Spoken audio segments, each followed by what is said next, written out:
Pero meron po tayo, ang may issue po tayo, Mr. Chair, dito dahil ang Makabayan Bloc sa pangunguna po ni Yusek Badoy, kung nandiyan ba si Yusek Badoy, ay inaakusahan po ang Makabayan Bloc ng terorista. Alam naman natin, Mr. Chair, meron akong meron akong slide presentation, Mr. Chair. Pwede po bang maipakita ng ating technical group yung yes po, ma'am. Pwede yung po, pero isama natin sa 3 minutes yan, ha? Tingnan lang na, opo, 3 minutes lang po.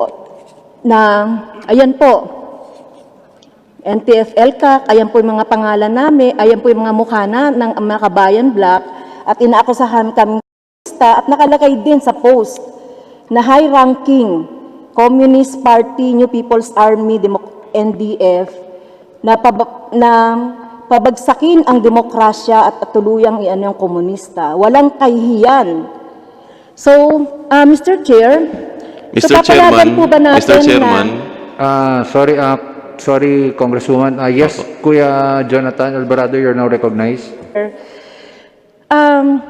Ito po ay isang USEC at kung hindi niya masasubstantiate yung mga sinabi niya diyan, gamit ang pondo ng ating gobyerno, gamit ang kanyang posisyon, ito po ay threatened kami. Alam naman natin, pag tinagurian kang terorista, nired tag ka, sunod, kamatayan po ang nito, no?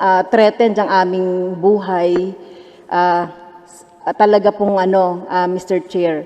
So, kailangan muna nating Mr. Chair, sa sunod na pagkakataon na siguro mapasagot at mag-under oath itong mga to, itong USEC na to para masagot ito. Kaya Mr. Chair, I'm moving to suspend the briefing of the budget of the PCOO. I second the motion, Mr. Chair. Is there any objection? Mr. Chair, Yes, Congressman Alvarado. ako po hindi nag-o-object pero pwede ba nating marinig muna yung sasabihin ni Secretary Andanar? Before the Secretary gives his statement, Mr. Chair, I'm invoking my personal and collective right to also speak on the issue. Tayo po rito mga mambabatas, no? Andito kami sa Kongreso, ginagawa ang aming gawain. Meron hong digmaan sa ating bansa. May naglalaban ng pwersa, no? Kaya nga, aktibo tayo noon sa usaping pangkapayapaan. Andyan yung New People's Army, andyan yung pwersa ng gobyerno. Sa Mindanao, andyan ang BIFF, at andyan pa yung ibang mga pwersa. Kaya, may kanya-kanyang papel tayo rito sa Kongreso. Pero kung tahasang sasabihin ng isang unelected factotum that we are, and alam natin meron ng batas on terrorism, hindi ho namin tatanggapin yan. No? Ano ba ang pinagsasabi niya rito? Kami raw, sabi niya rito sa kanyang post, and hindi niya ito mapagkaila. Sila, matataas na kasapi ng Communist Party of the Philippines, gumagabay at nagbibigay ng tahasang direktiba. Can you imagine that, Mr. Chair? Kami daw ang nag-uutos sa mga NPA na gumawa ng mga opensiba nila. Isang malaking akusasyon yan. At tinatawag kaming, she cannot deny that because in her post again, she said, in a comment, the point is, they are not activists, they are terrorists. There's a big difference, sabi niya. No? Kaya, kung ganun-ganun na lang po mag-aakusa itong isang unelected official na ito sa mga halal ng bayan at humihingi sila ng budget rito, then Mr. Chair, we cannot allow that. This is not only an affront to us, but I think this is an affront to the institution. No? At sinasabi niya rito na kami raw ay hindi mga tunay na mga mambabatas. We are elected by our people, Mr. Chair. No? We may differ on our positions and many issues, but all of us here are here in this Congress because we are elected by our constituencies. And this unelected factotum should respect that. No? And I take offense na gagamitin niya ang kanyang posisyon using government funds, no, to attack our person, no, and encourage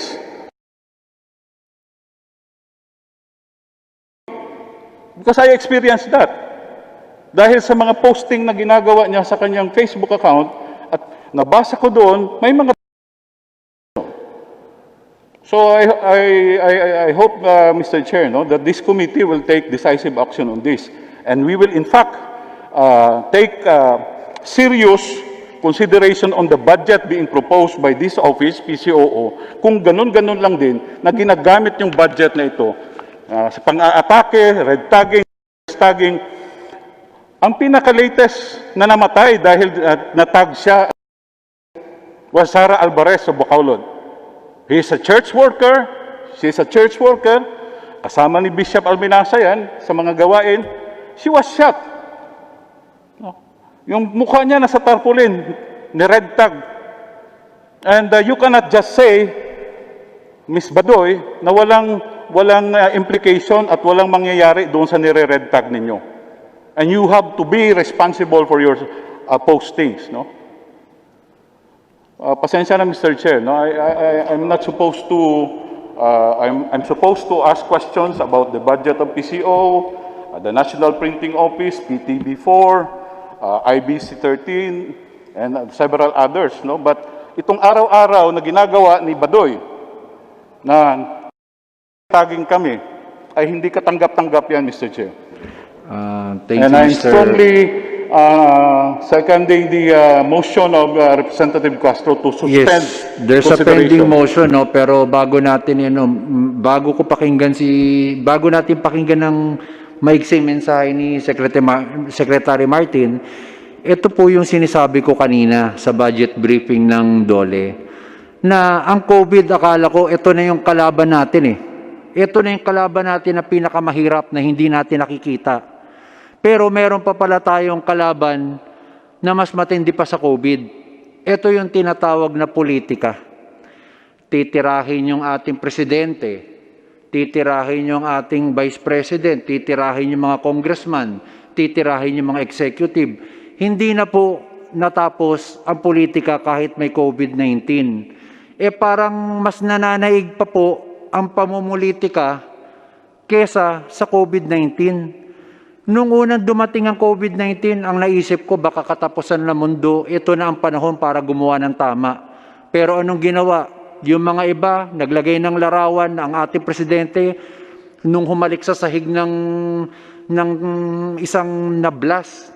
Diba? Ginawa ng dog food, ginawa siyang aso. So, yung pamumulitika, hindi na po natigil-tigil at nakaka-frustrate na po dahil hindi tayo magkaisa-isa bilang isang Pilipino kahit po may COVID-19. Ano po ba ang kailangan ibigay pa sa atin ng Diyos para magkaisa-isa tayo bilang iisang Pilipino? Diba? Yun lang po yung aking frustrations lagi na COVID-19 na, politika pa rin, mamaya mababasa mo, fake news na naman. So hindi na natapos-tapos, mas nananaig to mga to kaysa sa COVID-19. Anyway, bigay ko muna yung kay Secretary Martin Andanar, yung pagkakataon na to explain briefly lang po para makapag-decide kami sa motions ng aming mga kasama. Secretary Andanar, you are now recognized. Thank you so much, Mr. Chairman, and I 100% agree with you. Let me first greet our congressman and congresswoman friend from the Bayan Muna, Congressman Zarate and Congresswoman Franz Castro. Magandang hapon po at lahat po ng mga congressmen na nakikinig po sa atin ngayon. Mr. Chairman, I would like to categorically say, before I give the floor, if you will agree with me. Secretary Martin, siguro kayo na lang muna magpaliwanag kasi we will decide on the motion pagkatapos nyo magpaliwanag lang. Okay, Mr. Chairman. I would like to categorically say that the Presidential Communications Operations Office, and with all of its attached agencies, is not the spokesperson of the NTF-ELCAC or for the President for that matter. The Presidential Communications Operations Office is a mere platform for the national government to use. The content does not come from the PCOO.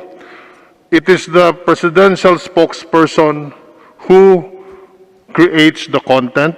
We merely distribute the content.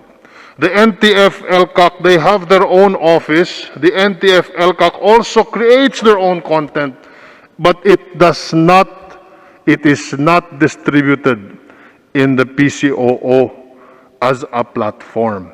As we have seen earlier, Mr. Chairman, on the graphic that was shown to us by our esteemed Congresswoman Franz Castro, it was a Facebook post of Undersecretary Badoy using her own Facebook page. It was not posted on the Presidential Communications Operations Office page, which has 2 million followers. It was not even posted on PTV, which has more than 2 million or 3 million followers, or the Philippine News Agency. That is my sentiment, Mr. Chairman. So whatever our esteemed Undersecretary Badoy, I mean, if she's given the right to answer, that is her own post on her page, and that is not to should not affect the rest of the Presidential Communications Operations Office budget, including the agency's budget, because these agencies, these monies is for the executive branch. This is for the PCOO to be able to disseminate information, especially now during the time of the pandemic. I cannot imagine not having any budget to help the national government, every Filipino, to disseminate the correct, the right information to avoid COVID-19. Thank you so much, Mr. Chairman. Okay, there is a pending motion duly seconded by Congressman Zarate. Any objection?